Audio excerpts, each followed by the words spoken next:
little bit of pressure, isn't there? Huh, Skipper? Those are the last words that Gordy Gillespie spoke at the Illinois High School Baseball Coaches Association. Because Gordy knew that coaches impact more people in a year than most people do in a lifetime. That's why he encouraged so many of us to become teachers and coaches. From my class alone, there were 4 guys who beat each other up in the same conference. He wanted us to have that same impact, that he would pass it on generation after generation. It's one of those things where he would never want you to say, I'm just a Little League coach. I'm just a JV coach, or just a freshman coach, or just a high school coach. You're a coach. Never abuse that word, right? Coach, the origin comes from a French word. It's a vehicle that takes the occupant from one place to another. Think of the power that we have. We can transform a player from one area to another. I don't think there's anything more powerful on earth than that, being a coach. I loved him because he didn't give motivational speeches before a big game. He gave motivational speeches about life every single day. He was one of those guys who made me want to be a better man, and he knew that's what it was about. I can already tell. Ron talked about it, but just those 2 speeches, I get a feel of who you guys are, and you got it right. You know what it is to be a coach? He was like a father to me. I didn't need him to be a father. My parents were married for 68 years. I grew up on a farm. I'm the youngest of 10. They were awesome. But you know what? He instilled in me the same thing my parents were. Do you have in your program, every kid has 2 parents that has a great life like I did? You probably have kids that need you to be that example for who they are. There is a lot of pressure with that, right? But we will take on that responsibility gladly. This PowerPoint started the day he died. I got a phone call, I couldn't sleep. I started making a list of all the things he meant to me. And if you look at these words, I bet you would be like, it's pretty cool if a kid said 5 of these things about me. I'm going to do my best to go through a handful of them. And in case you don't know who Gordy is, Gordy would hate it that I'm starting near the beginning with this, the numbers, because this did not matter to him, okay? So I'm disappointing him by doing this. But to give him some credence, to make you guys go, oh, maybe this guy had a good idea. At one point, he coached 3 sports, right? Basketball, football, and baseball. At one point, there was only one man who had more total wins than he did. Cornelius McGillicuddy, better known as Connie Mack, coached for 50 years in Major League Baseball. And he was second to him. He didn't care about that. Hall of Fame, 18 Hall of Fames. And you know what he said? There's only one Hall of Fame, and that's heaven. And that's what we got to strive to get to. He coached football at Catholic High in Joliet. 5 state championships there, 1 in Wisconsin. I'll talk that a little bit later. I was fortunate, my senior year, we won the national championship at St. Francis. He won 3 at Lewis before that. You know what he would say about these? He goes, it's a record of longevity. He goes, ask me who's got the most losses. He was passed, we were really proud. He had, my senior year, he broke Rod Daydu's record. Since then, Augie passed him, and then Mike Martin has passed him. I think he's 3rd on the all-time list. But don't take it from me, what he said about his wins. Listen to him. Uh-oh.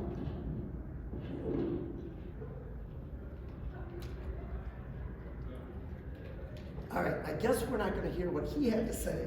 But basically he said it's not about me, it's about the people. It's about the people that you're coaching, okay? That was right after we got back from McKendree, Illinois. We had a 4-hour ride. You should have seen the parking lot filled with people. And he goes, this is what it's about. People who didn't even play for him. Girls on the softball team, girls on the basketball team. That's who he cared about. Dr. Rob Gilbert always talks about success leaves clues. Well, Gordy left behind a lot of clues. Okay, I'm going to try and give you a few that made him successful. I know that you all have had people inspired you. It's very obvious by what I've seen tonight.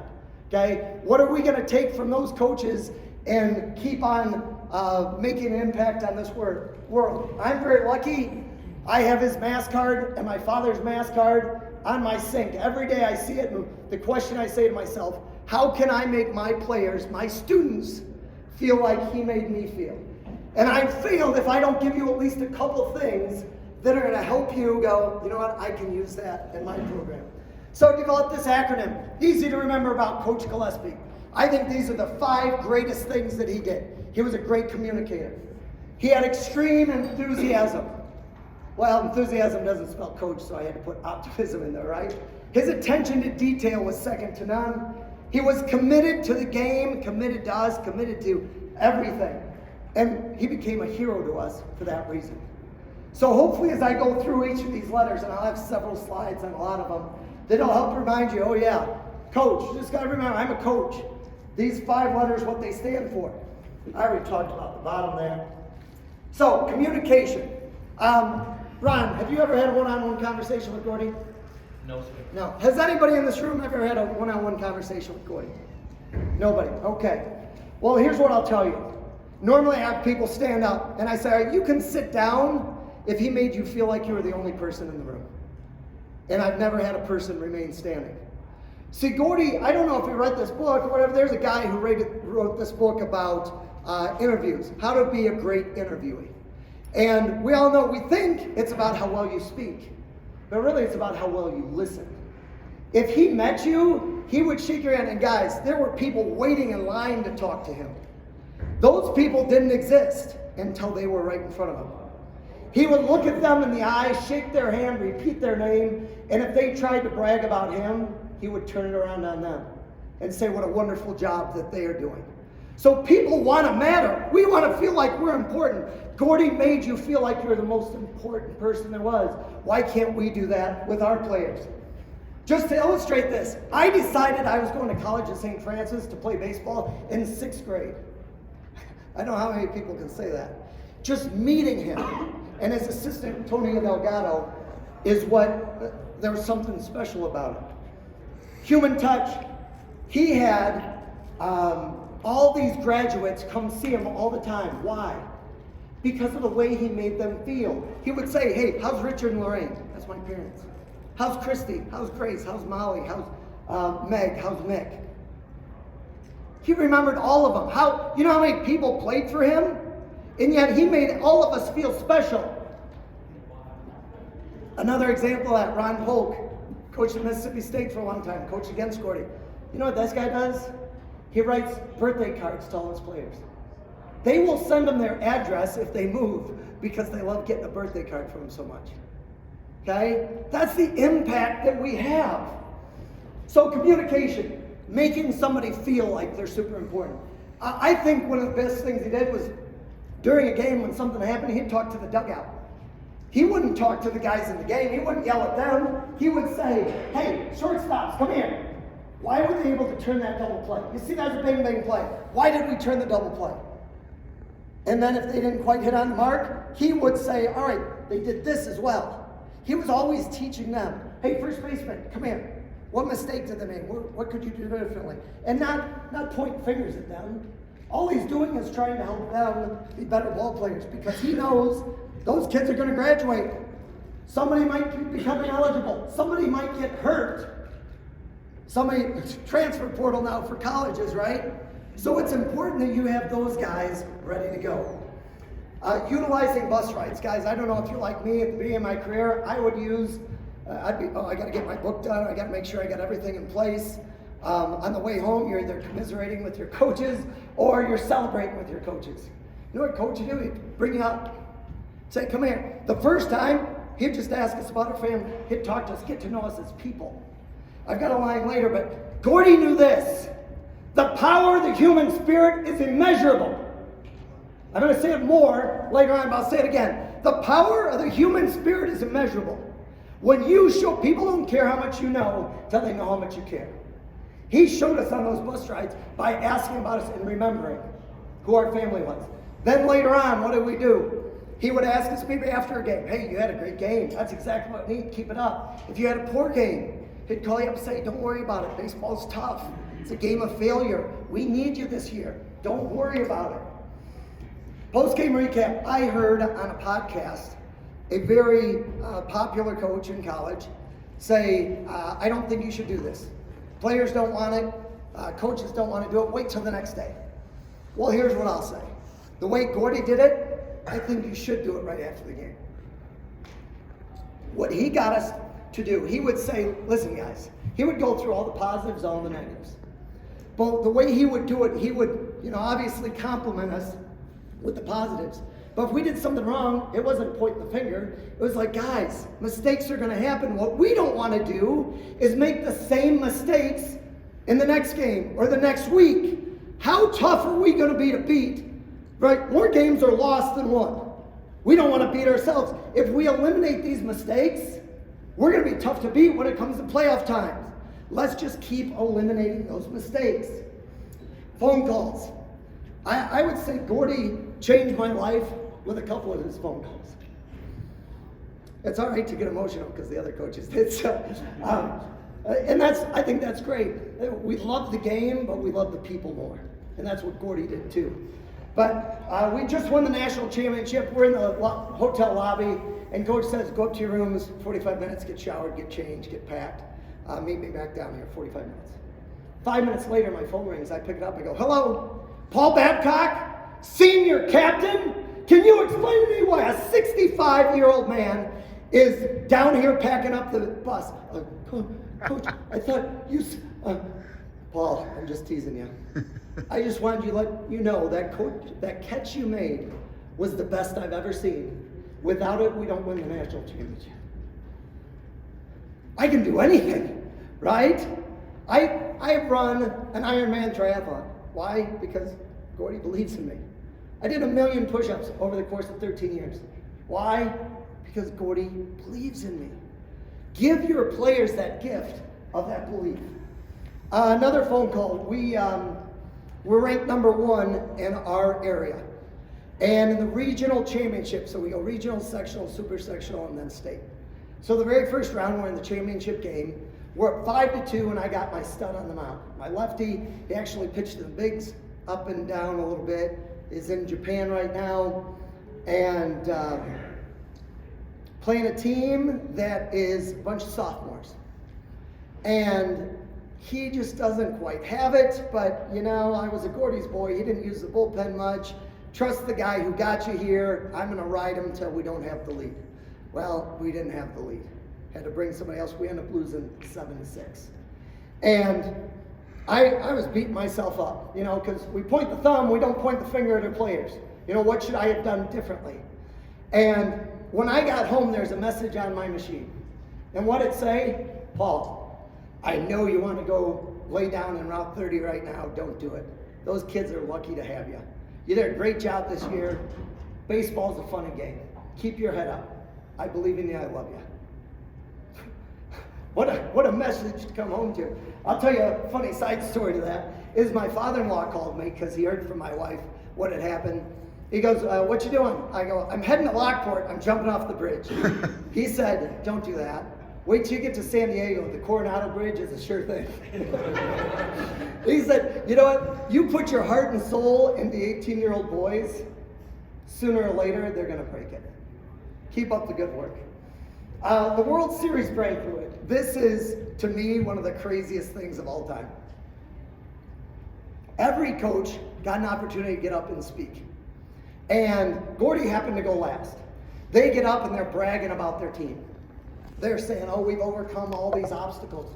They're talking about the achievements that they've made and how impressed they were with the fortitude and everything that they've done. They went on and on about it. Gordy gets up there, and what's he do?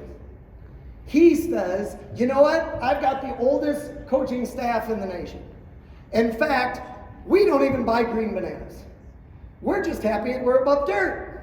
And he goes, you know what? I want to introduce you to 2 of them. Coach Dell, Coach Heinsohn, get up here. So Coach Heinsohn's got a baseball jersey on. Coach Delgado's got a derby cap with a little sign that says press on it. They go right into the Abbott and Costello, who's on first routine. And they nail it. But our tables are looking at each other going, are you kidding me? We're getting gypped.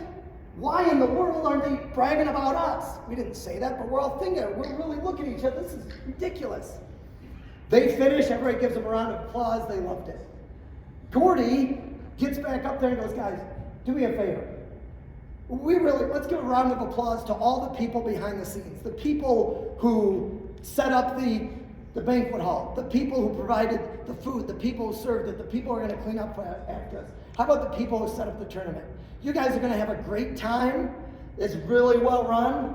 I wish you the best of luck. We got a great team. He might as well scream, we got a great team! Because all of us had goosebumps. We were ready to go. I still feel it. You know? That was 30 years ago. And I still feel sometimes less is more. They bragged about him. That's all he had to say. We got a great team. He was such a great communicator. He didn't have to coach. He could have players do it. Here's an example. So I wasn't very good, but I could really run. Okay? I played football my freshman year, and then I figured, well, I'm not very good at two sports. Maybe if I focus on one, I'll get better at it. So, but since I was fast, I was a running back / receiver. One time in a scrimmage, first time ever, I'm on the line, a defensive back comes up and jams me. Couldn't move. Gordy yells out, somebody teach that farm boy how to get off the line of scrimmage. Terry McCarthy goes, Paul, come here. He's a senior, right? Wide receiver. He goes, all you got to do is go swim or spin. That's all I needed.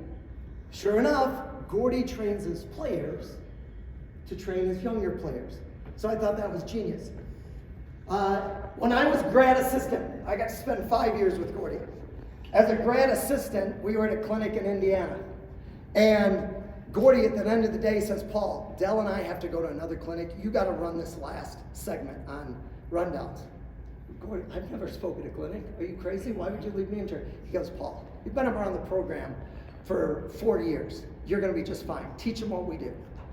And it went great. It was phenomenal. The players were there. They helped me through it. But he knew that he trained us well enough.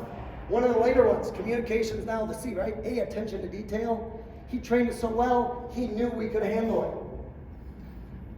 it. Communicating belief, shout praise, whisper criticism. I know I just said, somebody teach that farm boy. That was a little loud. But more times than not, he would shout praise. Here's an example. Told you I was fast. Gordy was really smart. He knew, hey, that kid can't hit, but he can really run. Let's have him become the runner for the catcher. Catcher gets on, I run over first, I got the green light. I get my lead, pitcher throws home, I get a jump, I go. I slam on the brakes because I didn't feel like it was quite a good jump. Come back to the bag. The ball, I look and see the ball is right here. It's like, whoa. I notice the catcher is lefty. Now you'd think I'd be smart enough to go, there's not many lefty catchers. He just threw a missile down there. Maybe I shouldn't go. But I'm a young, brash kid. What do I care? I get a little bit bigger lead. Pitcher throws over. I get a little bit bigger lead. Pitcher throws over. Now I'm guessing, right? Because pitchers are stupid. I tell our own guys this story. I said, throw over. They still don't throw over, especially lefties. Sorry, lefties, it's true. Okay? So I'm guessing now. First movement, boom, I'm gone. Get a great jump. I slide in, bang, bang, play, I'm out. Gordy yells out, did you see that? That was unbelievable. That's the best base running I've ever seen. That's the way you do it, boys. I looked around. I'm like, am I safe? What was Gordy saying to me? He doesn't want me to be timid. He wants me to be aggressive. He knows he might need a base stolen later on in the game or later next week or whatever. He wants to give me confidence. If you do everything right and they outperform you, tip your cap. That's the way it is. You've got to be aggressive in this game and don't doubt yourself. Mike Bone, we were all at the ABCA clinic in Nashville. There's about 5 of us Gordy's boys standing around, and of course we're talking about Gordy. And Mike Bone said something unbelievable. He goes, you know what? He's a lefty pitcher. My talent level was about here. Gordy made me believe I was here. Guys, think about that. I don't know about you, but sometimes I'm like, geez, my players think they're better than they are. You ever say that to yourself? Why? It's the power of the human spirit is immeasurable. Make them believe they're better than they are. They will perform up to what you believe they can do. How do you let them know? Body language. Are you like, come on? Or are you like, it's all right, get the next one. You can do this. That's what Gordy was always about, constantly encouraging. Paul Schiavonic was a senior captain with me, and his first 3 years, he was in the bullpen. And he knew Gordy didn't use the bullpen much. So he said to him, hey, Gordy, would you give me an opportunity? I'd like to try my best to be in a starting pitcher. He goes, sure, you'll get an opportunity in Texas. Well, Paul's no dummy. He said, you know what? I got to perform, otherwise I'll be right back in the bullpen. So what happens? Paul goes 14-0, becomes the NAIA Player of the Year. Now, some people, different from Gordy, might say, hey, see how genius I am putting this guy from the bullpen to the start? Not Gordy. He said that the papers, he goes, you want to know how smart I am? This guy was stuck in the bullpen. He goes 14-0. What would he have done if I would have started him as a junior? What was he saying to us? I'm not perfect. You don't have to be perfect. Okay? That was a great gift to us, that we had that freedom. We're going to make mistakes. He's going to make mistakes. My high school visit. I come in and Gordy says, hey, what did you hit this year? I go, 476. 476, that's awesome. Can't wait to get in the program. You're going to make a huge difference. Now, Gordy probably knew I went to a small farm high school. Probably should have hit 600, but he made a big deal out of it, right? Now, what he didn't know is my dad always said, when all is said and done, more is normally said than done. Be a doer, don't be a talker. So now I had to prove to Gordy that I'm going to make a difference. But here's the thing. How many times in my career have I had a kid come up to me and say, hey, I played for this all-star team, or I played for this travel team. Oh, that's nice. It cost me nothing to go, awesome. I can't wait to get you in this program. I bet we'll win a couple state championships with you. The power that we can give to them is amazing. Remember, the power of the human spirit is immeasurable.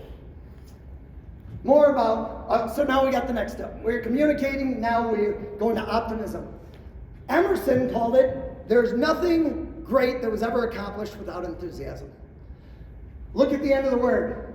I am sold myself. You got to believe it yourself. Gordy believed everything he was telling us. Okay, he would always say, enthusiasm, boys. We got to have enthusiasm. This is a great game we get to play. That is Eddie Spezio, Scott Spezio, and of course myself. I believe they're the only father-son combination to win a World Series for the same team, St. Louis Cardinals. Eddie, by the way, talked to him for an hour and a half on the phone. It was like we were teammates. We'll talk about that a little bit later. He never called anybody coach besides Coach Gillespie, and he played through college in the majors, right?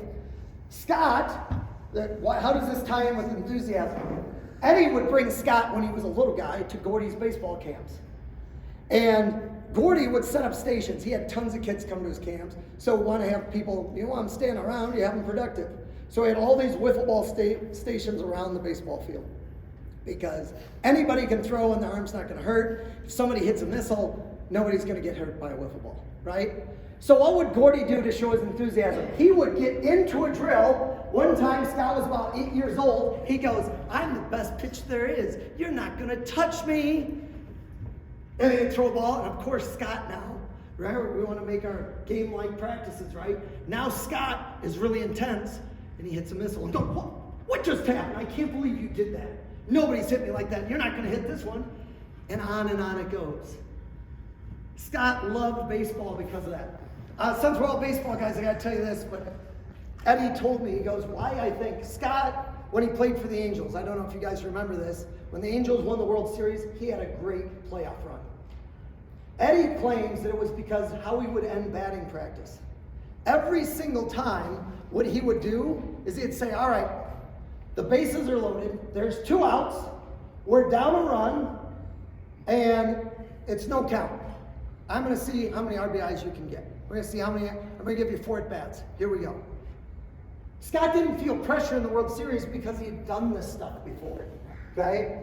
You may say, I'm not that enthusiastic. I'm not really an optimistic guy. Guess what? Fake it till you make it. Build it into your practice. Find a spot. All right, at the beginning, I'm going to do this, okay?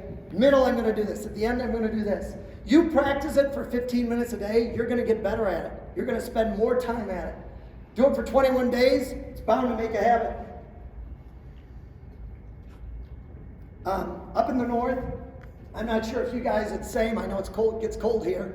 But we We have snow on the ground too. I heard you guys talking about that, removing that. We had to practice inside. Basketball's going on at the same time, so we're inside. We had to practice early. So we would be dragging, 18 to 21-year-old guys dragging. And Gordy'd go, hey guys, I picked Joe Hines and he's 76 years old. Picked him up at 4:45 this morning. What's your excuse? Come on, we get to play baseball. I had him for 2 college courses, team sport baseball and psychology of the sport. And he would be the pitcher. Zoom! Then he'd be like, whammo! Then he'd run around the classroom. And he'd be telling us all the time what's going on, what the outfielders are doing, where the cutoff man is, what the base runner's doing, how he's going to slide. We never knew what was coming next. He'd keep us guessing. This next part, here's what I'll tell you. I'm not sure in today's world we can get away with this. Okay? Gordy would have the most interesting way when somebody did something wrong of correcting you. He would say things like, we played Lewis University. They're have an airport. They're the Flyers, right, on their campus. He'd go, Babcock, I'm going to trade you for a propeller and throw the propeller away. Or I'm going to trade you for a dog. You ever hear this one? And shoot the dog. Tom Thayer, I don't know if you guys know this, up my area, the country, he played for the '85 Bears. Played for Gordy at Catholic High. Tom Thayer said in high school, he'd say to him, I'm going to trade you for a balloon and then pop the balloon. But what he would do sometimes is he would call us, you big lemonade stand, you big walrus, you big buffalo. Because he wanted to point out, and you're going to say, wait, that's not shouting praise.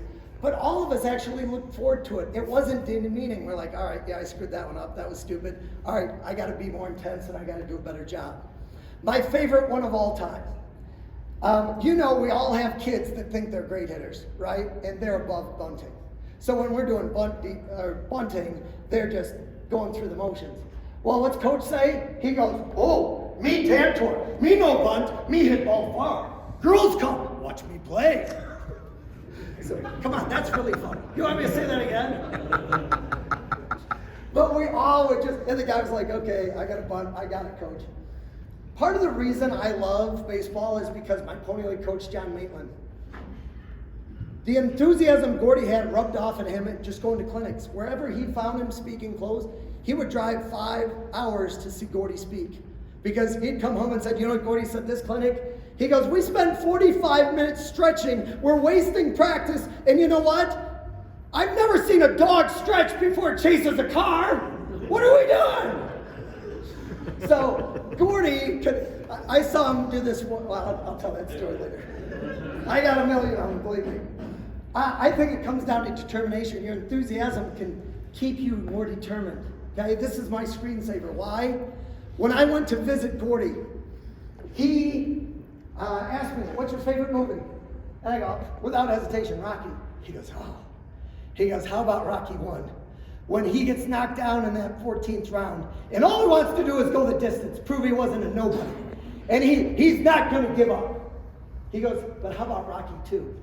When Apollo wants a rematch, but Duke doesn't want it, and he says, Duke, what are you afraid of? He goes, I saw you beat that man like I never seen no man get beat before. And he kept coming after you. That's what he trained us. We were never going to quit. The game is over when they record the last out. Doesn't matter how many runs you're down. He coached basketball and football. Games, we didn't lose, we just ran out of time. He was always football guys. 4th and 1, if you can't get a 4th and 1, you don't deserve to win.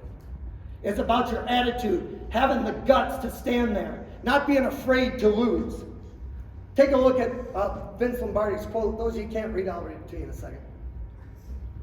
Difference between a successful person and others is not the lack of strength, not a lack of knowledge, but rather a lack of will. I'm going to tell you, we didn't have a lack of will at St. Francis. Look at these two. And in truth, I've never known a man worth his salt who in the long run, deep down in his heart, didn't appreciate the grind, the discipline. There's something good in men that really yearns for discipline. I believe in God and I believe in human decency. But I firmly believe that in any man's finest hour, his greatest fulfillment to all he holds dear is that moment when he has worked his heart out in a good cause and lies exhausted on the field of battle. You will have no regrets if you give everything you can. That's what he taught us on a daily basis. You're your own enemy, not the other team. They don't matter. So, C, own, Howard A, attention to detail. I can't tell you how many times I've said to my players because of Gordy, if we ain't getting better, we're getting worse. Every day, we've got to work to get the best out of ourselves, okay? I got later on the Army slogan. Why do I love Gordy? Because he wanted, what's the Army slogan? Be all you can be. He trained us to be the best we could be. Whether we win or lose has nothing to do with it. Become the best version of yourself you could. He would see everything. So he would be on the field working defense, but he might have stations like behind the dugout. And he knew the constant thump. We'd have 7 swings, right? Thump, thump. And then he'd know how long it should take players to switch in the constant thump. If ever there was a stop in the thumping, you go, hey Brian, what you doing over there? You getting enough swings in? You working hard? And we'd be like, how can he see through the dugout? How does he know this? But he knew where everybody was and what they should be doing. Because he knew, look, like John Wooden said, if you give 80% today, you can't make up for it by giving 120% tomorrow. You can't do it. You got to give everything every single day. So he never, when it was raining outside and people would be like, oh, we might get canceled. The game's going to be canceled.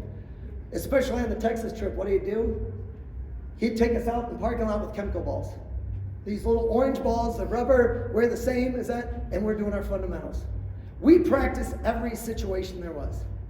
Everything possible, we were working on the fundamentals. Coach Delgado actually played basketball. He was his point guard, and he played shortstop for Gordy at Lewis, then became his assistant coach. Part of Gordy's success was his great assistant coach. I loved hearing that about Coach Steve, right? Well, he was the same way.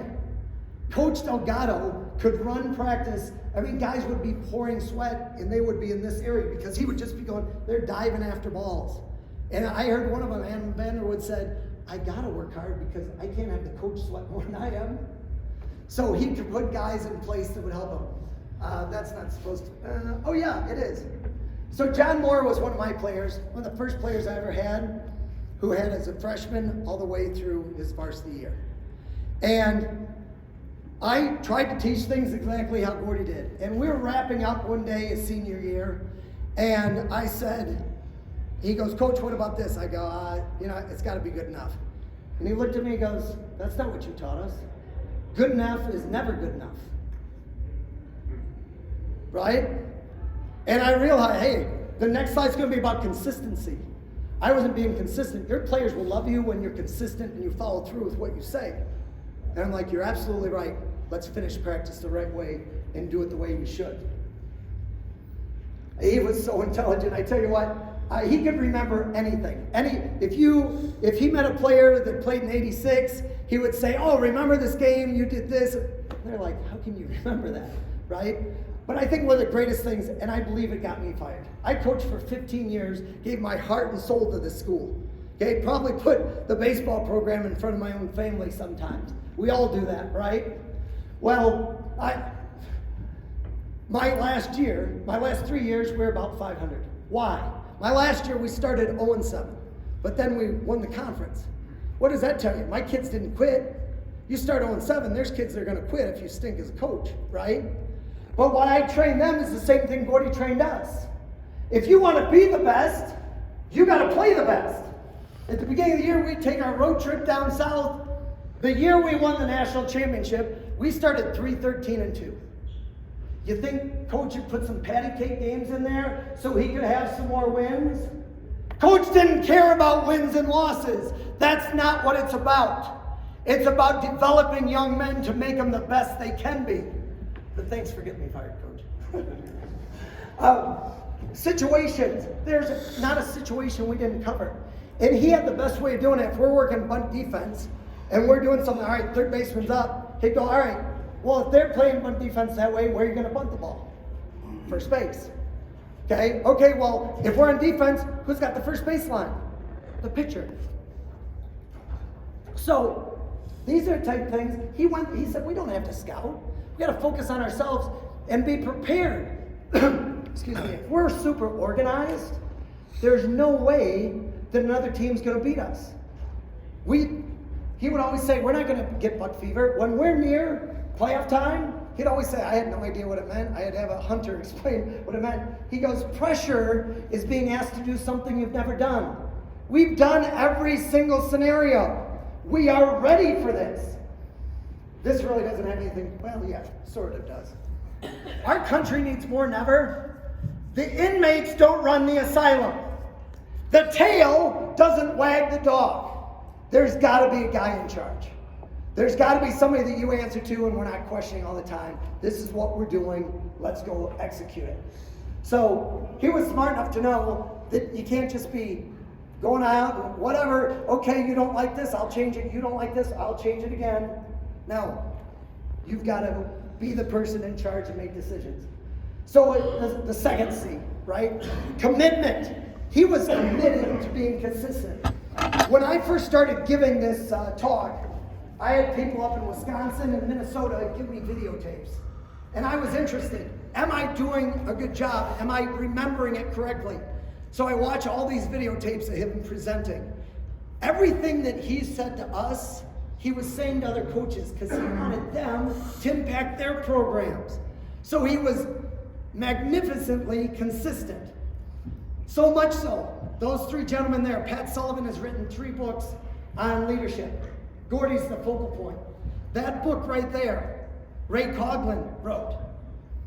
Tom Kennedy, tons of blogs and posts about Gordy's leadership. I was separated from them by 30 years.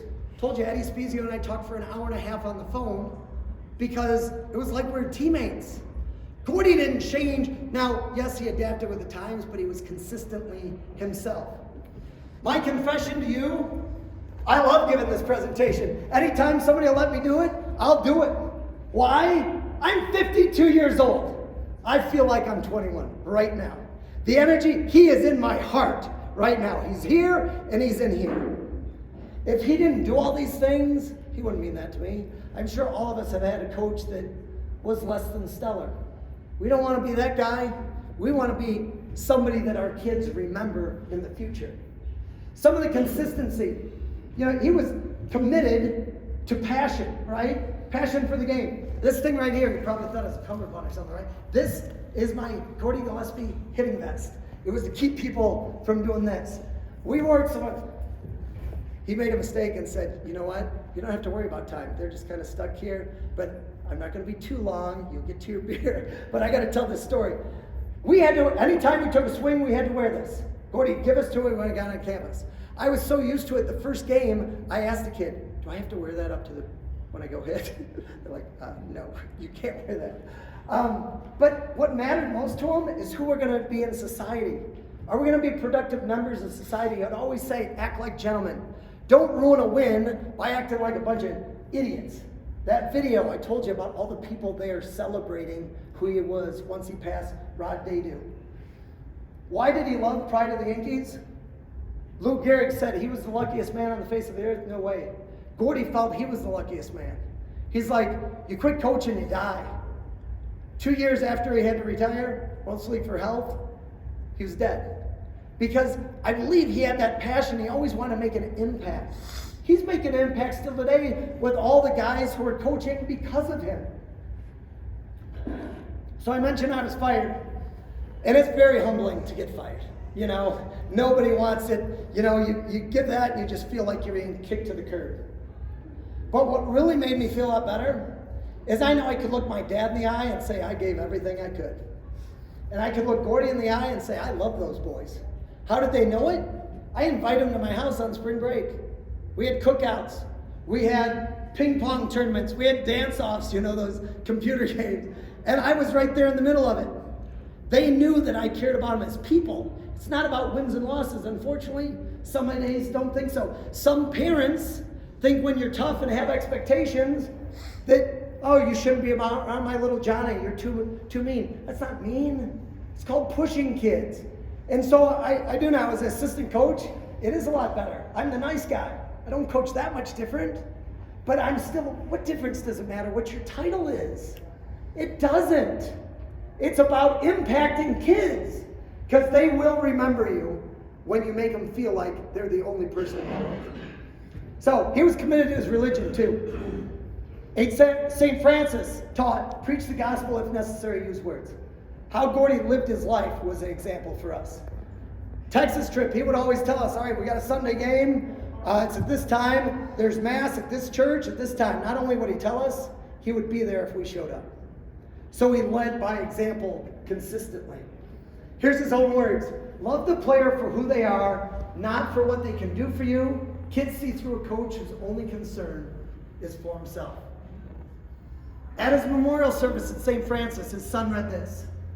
Do all the good that you can, by all the means that you can, in all the ways that you can, in all the places you can, at all the times you can, to all the people you can, as long as you ever can. I'm coming close to retiring from teaching. There's no way I'm retiring. I'm going to coach. I have to, because he put it in my blood. So, last word is hero. You will become a hero to your players when you have an impact on them. That's my son. That's Mick. 2 years after I graduated, Gordy moved up to Ripon College in Wisconsin to coach there. He wanted to be with his son, so he coached with his son. Believe it or not, he was coaching baseball with his son, and the local football team had never done anything. Coach helped him out. They won a state championship in football 2 years after him being there. Something magical about this man.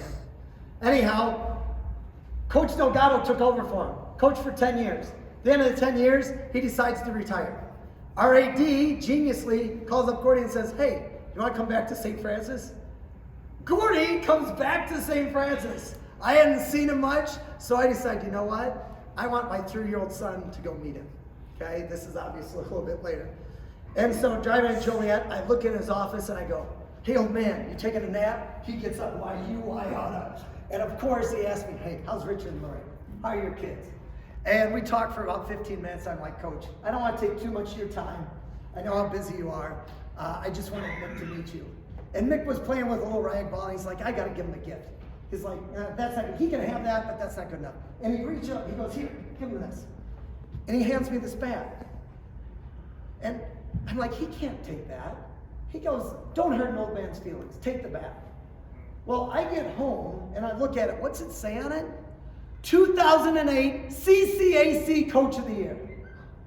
Awards didn't matter to him. People matter. That's why we coach. You'd think I'm ticked off. That was kind of angry, wasn't it? But that's the power we have. How about this? So one day after football practice, he's walking off, and this kid, well, it wasn't a kid, guy full beard, says, hey, Coach, you got a second? I'd like to talk to you. He goes, my name's, he goes, oh, Johnny, of course I remember you. You played. And he goes, I can't believe you remember. Because the guy was probably 35, 40 years old. And he goes, come on in my office. They sit down, and they're talking for a while. And the guy finally says, Coach, the reason I wanted to talk to you is I want to tell you a little bit about my life. My life was going great, but then I started abusing alcohol. I became an alcoholic. I lost my job. It got so bad, I lost my house. My wife eventually left me and took the kids, deservedly so. I was living in a hotel room. I had a gun in my mouth, ready to end it all. And guess what? I heard your voice from football practice saying, never, ever, ever give up. What he taught us all along. What might you say to one of your players that makes a difference in their lives? You are the difference. That's why Gordy said that in Illinois. That's why I started this way tonight. We are the difference. Society needs us to be those men. A guy I played with named his son Gordon. Before I played for him, 2 guys asked him to be best man in their wedding. On his deathbed, Joan, Gordy's wife, called up Tony Delgado and said, if you want to see him before he dies, you better come see him. Del comes in, grabs Gordy's hand. Gordy couldn't talk. With his other hand, he just did this. And you know what Del said to me? He goes, Paul, that wasn't for me. That was for every player who ever played for him. He loved us. Love your players. Love your players. you will become their hero if you live a life of integrity. Gordy would say so many times, I'd rather lose than cheat. Okay, it's about how we play the game. Okay? Jerry Kindle, a very respected man in the ABCA, called Gordy when he wanted him to give a presentation on ethics. What a compliment, right? Gordy got sick, couldn't go there, but Jerry gave the speech, took all the notes, and gave the speech. You can look it up if you're a member of the ABCA. Gordy will always say, they're not the 10 suggestions, they're the 10 commandments. Live your life in the right way. After every game, he would always say, the dugout's cleaner than we found it. It took me a long time. I'm kind of slow. But as an adult, I realized, you know what he meant? Leave the world a better place. Leave the world a better place. That's what that means. Because it's not about what we gather, it's about what we scatter, right? We have a very powerful position, the impact we can make. This is my favorite photo of all time because you can just see how much I adore Gordy, right? Now, this is the part where just focus on what I've been telling you because the next screen means nothing to me, okay? I've been at clinics. This is in case you want it. That's the cover of my book. I'm not here to sell this. I do not care. If you're interested, here's information about it, okay? You've heard some of the stories here today. Here's what I'll say. I wasn't a great athlete. I was a great teammate, okay? I was a selfless player that just cared about my teammates. If I was a head coach, and again, this is not me saying, hey, all of you should buy team copies. That's not what I'm doing. But if I was doing it and we read books as a team and said, hey, read a chapter a week and we're going to talk about it, okay? That's what I would do because I think that helps develop bonding. We'll talk a little bit tomorrow at 9 a.m. about that as well, some ways to team chemistry. But you'll also learn a little bit about how great of a man he was and some of the things he did, the people he knew, all that kind of stuff. So I could care less about the money. It says 2 for 20 online. This is why I have a bad taste in my mouth. I saw a speaker one time, and he was charging us more for his book than it was online. It's $15.95 online. It's $15 for one today. If you buy it, you could get 2 for $25. I could care less. I really don't want to haul them home. I've only brought 15. If you're interested, it's also available all those different places. I could care less. You don't have the money, I'll give you one. I really don't care. So there it is. It's an opportunity if you want it. I got them over here. Feel free to stop by. Do you know how important you are? Society needs you. Gordy knows how important we are. You got to make sure that you are making that impact. Just remember, hey, I'm a coach. I got to communicate. I got to be enthusiastic. I got to be optimistic. I got to pay attention to every little thing so we're efficient in practice. I've got to commit myself to being consistent, being a good man at all times, and I will become a hero for people as long as I follow those things. Become the coach your players need you to be. So I'll just remind you, I know you probably want to have a late night. 9 a.m. is not that early.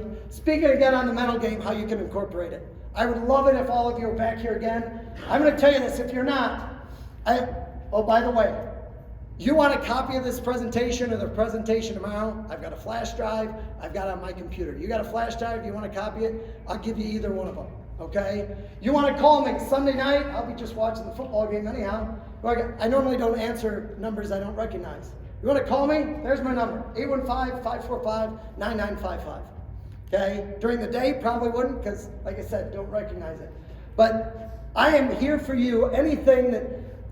There are so many things I could tell you about Gordy that why I loved it. I've tried to give you most of them, but he meant the world to me. I know you mean the world to your players.